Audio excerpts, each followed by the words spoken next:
Café com leitura. Hoje lendo o Evangelho de Lucas, capítulo 16. A palavra de Deus é tão linda e comovente que nos leva a profundas reflexões.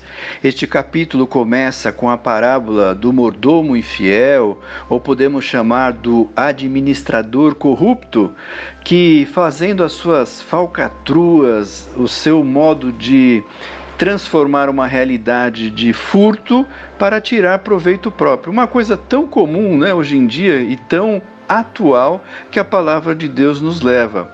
Por que Jesus está falando isso? Porque Jesus estava conversando com os fariseus, homens que eram muito reconhecidos pela sua espiritualidade, pela sua religião.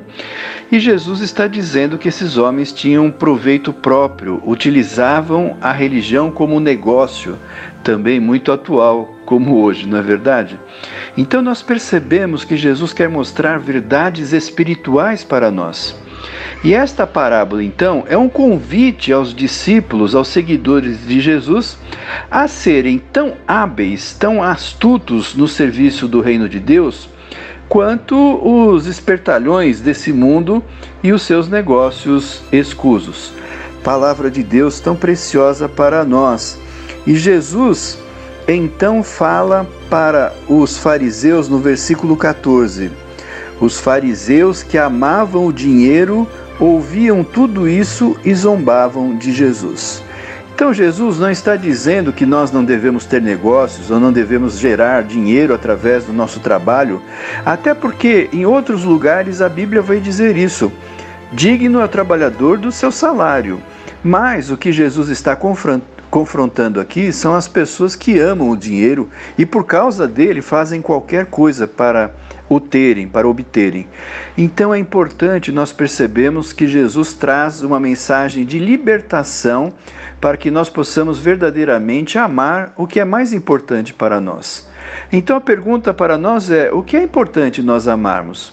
Na visão desse contexto, Jesus está convidando a nós amarmos a Deus, para que Ele também nos liberte. O texto do verso 15 diz assim: Deus conhece o coração de vocês.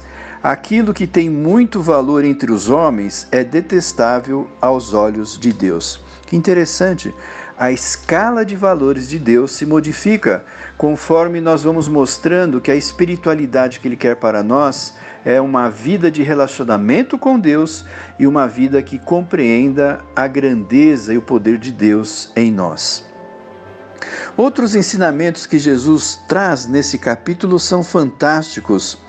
Ele continua pregando as boas novas do Evangelho, as boas novas do reino de Deus, e ele diz assim no verso 17: é mais fácil os céus e a terra desaparecerem do que cair da lei o menor traço.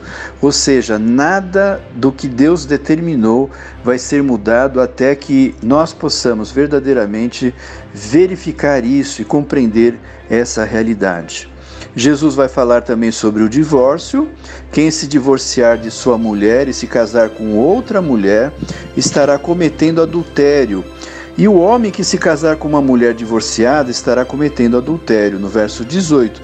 Por que Jesus está falando isso? Não é só o aspecto moral que Jesus está levantando, mas a questão da fidelidade, do amor, do relacionamento, da família, e principalmente porque uma mulher que era desprezada e era rejeitada pelos homens naquela época, que tinham todo o poder e toda a decisão, poderia essa mulher viver totalmente como alguém desprezada na sociedade por ter sido colocada de lado pelo seu marido. Então nós percebemos como Jesus também tem uma preocupação não só espiritual, moral, mas também social, no sentido de que a mulher não fosse colocada num ambiente de repúdio, de separação e de opressão em relação à questão que nós estamos vendo. E Jesus vai contar outra parábola, outra história, outra metáfora que ele faz do mundo espiritual, da realidade espiritual com a realidade física, que é o rico e o Lázaro. Jesus novamente continua a contar parábolas para esse contexto, para as pessoas às quais ele queria que ouvissem e entendessem essa mensagem. Então essa parábola é um chamamento para que nós possamos perceber que Deus nos convida a uma decisão espiritual agora. Aquele homem que já havia falecido e fala assim, deixa eu voltar então para eu contar para os outros como que é. E a própria parábola, então, Jesus está nos ensinando que não adianta alguém voltar. A decisão nós temos que tomar em vida, é aqui e agora. Então esse capítulo é muito rico, muito bonito, e eu quero convidá-lo à leitura dele.